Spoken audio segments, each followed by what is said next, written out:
অবস্থা বেগতিক দেখে ৫ আগস্টের আগে পরে দেশ ছেড়ে পালান আওয়ামী লীগের অনেক শীর্ষ নেতা। দলীয় প্রধান শেখ হাসিনা মাঝে মধ্যেই ভারত থেকে টেলিফোনে জানান দিলেও হদিস মেলেনি অন্য অনেক সিনিয়র নেতা। আর এ নিয়ে গুজবেরও ডালপালা একেবারে কম ছড়ায়নি। তবে এই প্রথম চ্যানেল 24-এর ক্যামেরায় ধরা পড়েছেন পলাতক কয়েকজন। কলকাতার একটি পার্কে দেখা পাওয়া গেছে সাবেক স্বরাষ্ট্রমন্ত্রী আসাদুজ্জামান খান কামাল সহ কয়েকজনের। ভিডিও করা হচ্ছে টের পেয়ে দ্রুত তারা সটকে পড়েন। মাসুদুর রহমান বিস্তারিত জানাচ্ছেন।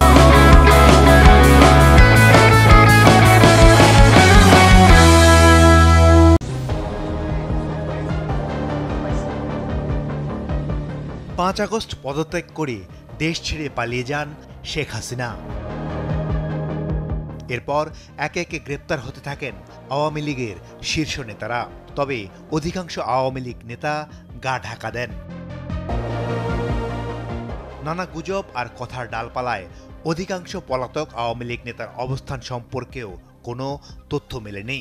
শুধু শেখ হাসিনাই বিভিন্ন জনকে ফোন করে নিজের অবস্থান জানান দিয়ে আসছিলেন ভারতের অজ্ঞাত স্থান থেকে।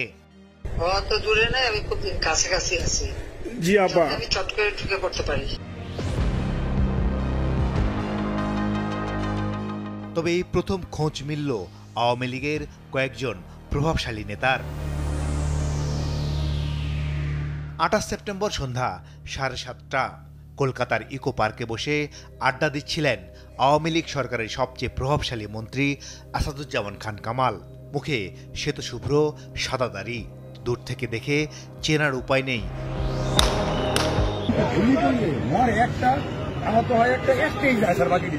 অভিযোগ আছে ৫ আগস্টের আগে তারই নির্দেশে ছাত্র জনতার উপর নির্বিচারে গুলি চলে সারা দেশে।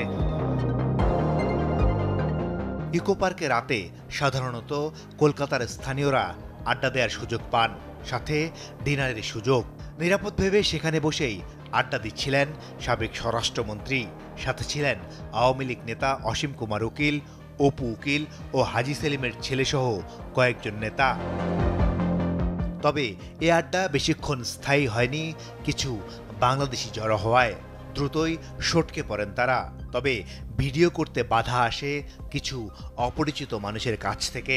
সে সময় পার্কে থাকা কিছু বাংলাদেশি বিষয়টি নিশ্চিত করেন চ্যানেল 24-এর কাছে। ডাক্তার দেখানোর জন্য গিয়েছিলাম। এখন আমরা আমাদের প্ল্যান ছিল পরের দিন আমরা ঢাকাতে ব্যাক করব, কিন্তু আমরা ইকো পার্কে গিয়েছিলাম সন্ধ্যার দিকে ঘুরতে। পরে ওইখানে দেখি বাংলাদেশি কিছু লোকজন আসবে জট লাগানো অবস্থা ছিল। পরে আর কি আমরা ওইখানে গিয়ে দেখি স্বরাষ্ট্রমন্ত্রী ওইখানে ছিলেন এবং সাথে আরো কিছু যারা টকশো করেন তাদেরকে আমরা ওইখানে দেখছিলাম। অনেক 7:30-8টার দিকে গিয়েছিলাম।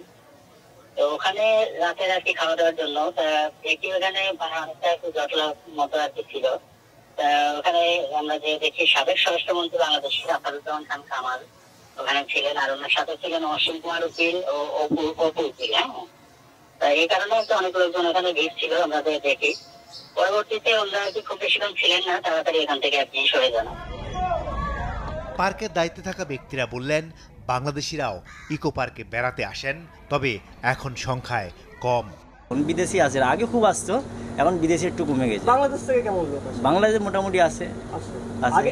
আগের পরিমাণে কমে গেছে অনেক। বাংলাদেশ আছে কিছু, অল্প অল্প আসে, বেশি খুব একটা আসে না, অল্প আসে। আগে একটু বেশি আসে। আসাদুজ্জামান খান কামালকে ধরতে দেশে 4 দফা অভিযান চালালেও ব্যর্থ হয় আইনশৃঙ্খলা রক্ষাকারী বাহিনী। কিন্তু তাকে ধরতে না পারলেও এরই মধ্যে তার ছেলেকে গ্রেপ্তার করেছে পুলিশ। মাসুদুর রহমান, চ্যানেল 24, ঢাকা।